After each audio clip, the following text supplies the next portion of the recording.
Takes about 15 minutes. I mean, that's how long the phone call lasts. You know, the one where they tell you that your position has been eliminated, maybe 20 if they're being kind. HR is surprisingly on the line. Your manager's on the line. There's a script, a severance number if you're lucky. There's some sort of dialogue about how this doesn't reflect your performance. And then it's over. And everything you've spent the last who knows how long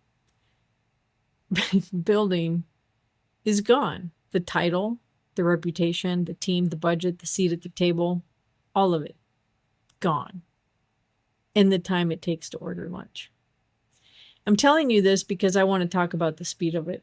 Because typically the speed tells you something about what was real and what wasn't. Let me tell you who I was a year ago, 3 months ago. I was the VP of corporate security at a major company. I had a team, I had a budget, I had operations across a number of countries, states. I have a law degree, I have an MBA, I have 20 years of experience. But when you walk into a corporate environment, none of that matters because you become one thing, your function. I wasn't Nicole, I was security. I was a buyer. I was an approver. I was a door. And here's the thing. I liked it. I liked the stability. I liked being important. I liked walking into conferences and having vendors surround me because I was the person with the budget. Maybe I didn't like it at the time, but I think I liked it. I thought that was respect, but it wasn't. It was a dance. And we know the dance. What do you do? It's not necessarily small talk. It's a sorting mechanism. What we're asking is, who are you in the hierarchy? And how much of my attention do you deserve? And I played that game for 20 years. I let the role define the person. I let the org chart tell me who I was. And then on a Friday morning, the music stopped. My boss emailed. He asked me if I had 15 minutes for an update. Nobody schedules a 15-minute update.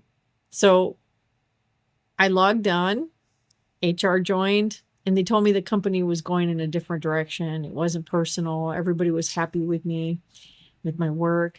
And I asked, because, you got to ask, even if you know the answer. I'd ask if I had done anything wrong. And they said, no, you were great, but we eliminated you anyway. And that's the moment that the dance dissolves. Because if you can be great and still be eliminated, then the meritocracy might just be a lie. The safety is certainly a lie, and it's all just gravity. I hung up the phone, and my wife was standing right there. She hugged me, and I cried, and after a minute of crying, I exhaled, and then I thought and said out loud, freedom. It wasn't a battle cry or a scream. It was sort of an exhale. Maybe the sound of something being finally released, because something in me, underneath the panic and the shock, maybe something inside of me knew that the cage was finally open. Here's the lie I think we tell ourselves. We think that our value is in the branches. That's like the title, the visible stuff, the fruit. But if your value can be erased in a 15-minute phone call, it was never actually yours. It was on loan.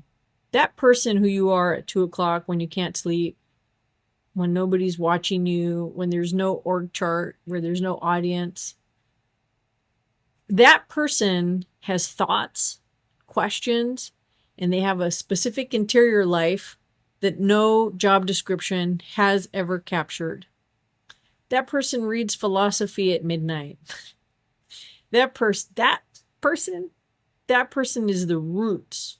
The career is just the branches. And sometimes winter comes. Sometimes the weather turns and strips the branches bare, and it feels like death. But nature strips trees bare to reveal their true structure, not to punish them. Winter isn't a punishment. It's a revelation. If you're still in the dance, if you're still performing a role that somebody else has defined and you're calling that your identity, I'm not telling you to quit, and I'm not telling you to burn it down. I'm telling you to notice. Notice the parts of you that you leave at the door. Notice who listens to you because of your title and who listens to you because of your mind. You are not your job title. You are not your budget. You are what's left when all of that falls away. And finding out what that is, no, that's the real work. I'll see you in the next one.